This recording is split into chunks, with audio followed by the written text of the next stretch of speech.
Minister of Finance and Coordinating Minister of the Economy, Wale Edun, has said that economies like Nigeria and others implementing economic reforms must focus on social safety nets that cushion the impact of such reforms on the vulnerable and the poor. Mr. Edun, who leads the Nigerian delegation to the annual meetings, has in his company the Governor of the Central Bank of Nigeria, Olayemi Kadoso. The minister, in his engagement at the World Bank, spoke on affordable energy to 300 million households in Africa and the 90 million Nigerians who do not have access to electricity.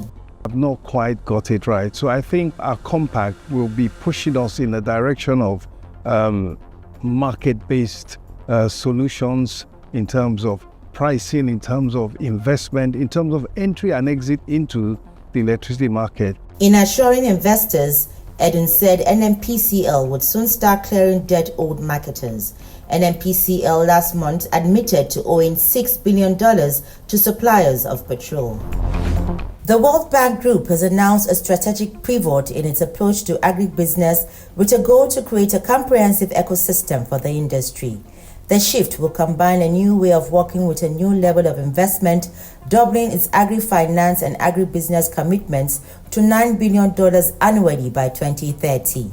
Ajay Banga, president of the World Bank Group, said the new approach arrives as four trends are fundamentally reshaping the agribusiness landscape: climate change, innovations in finance, digitalization, and solutions to fragmentation. That's the focus and energy, along with the agribusiness and gender announcements. That's what we're up to. The world is the world right now, and rather than use the meetings to go over what we already seem to know, which is to admire the problem, I'd like to take the annual meetings to doing something about what we can do as institutions. It also aims to take advantage of demand for food that is set to increase by 60% in the coming decades and respond to critical needs for jobs in emerging markets. Kristalina Georgieva, Managing Director of the International Monetary Fund (IMF), says women need to be brought into high-level leadership positions for the sake of world peace.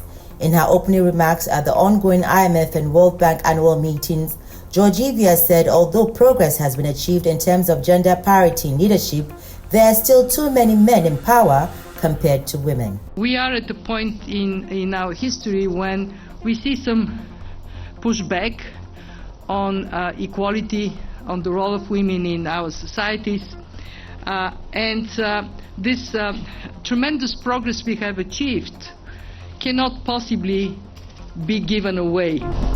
The International Monetary Fund (IMF) has lowered its global growth forecast for next year and warned of accelerating risk from wars to trade protectionism, just as it credited central banks for taming inflation without sending nations into recession.